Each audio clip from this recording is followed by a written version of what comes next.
The human mind is a true marvel, but in certain areas it is limited. God is different from anything the human mind can think of or imagine, so the mind will become confused if it tries to picture God. Nevertheless, it is possible to understand the attributes of God that do not require one to make any mental pictures of Him. For example, one of God's names is al-Ghaffar, which means He forgives all sins. Everyone can understand this easily because that is how the human mind can think of God. Genesis 1:26-27. The request of Moses to see God. Moses, to whom God spoke and gave great miracles, was chosen by God to be His prophet. It is said that he thought that, since God used to speak to him, if it should remain in place, then you will see me. But when his Lord appeared to the mountain, he rendered it level, and Moses fell unconscious. And when he awoke he said, "Exalted are you. I have repented to you, and I am the first of the believers."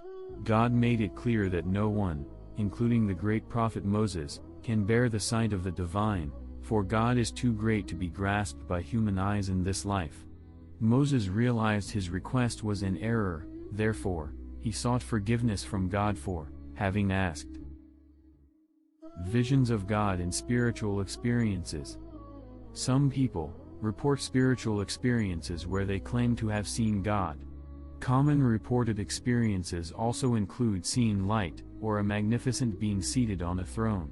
It is Satan who pretends to be God to deceive ignorant people who believe in such experiences and go astray.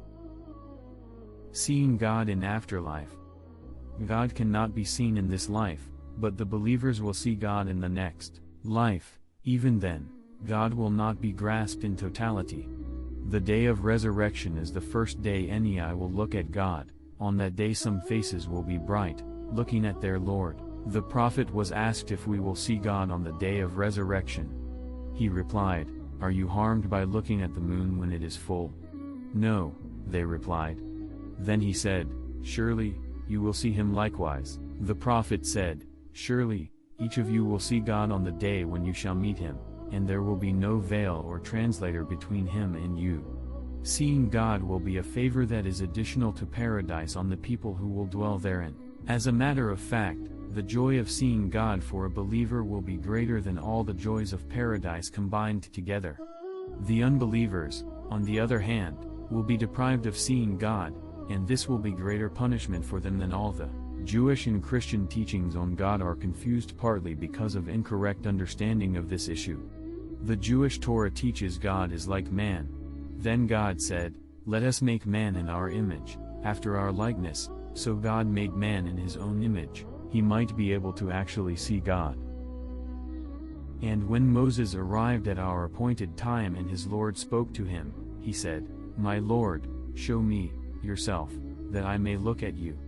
God said, "You will not see me, but look at the mountain." Pain and suffering of hell combined together. If you like the video, don't forget to hit the subscribe button and like the video.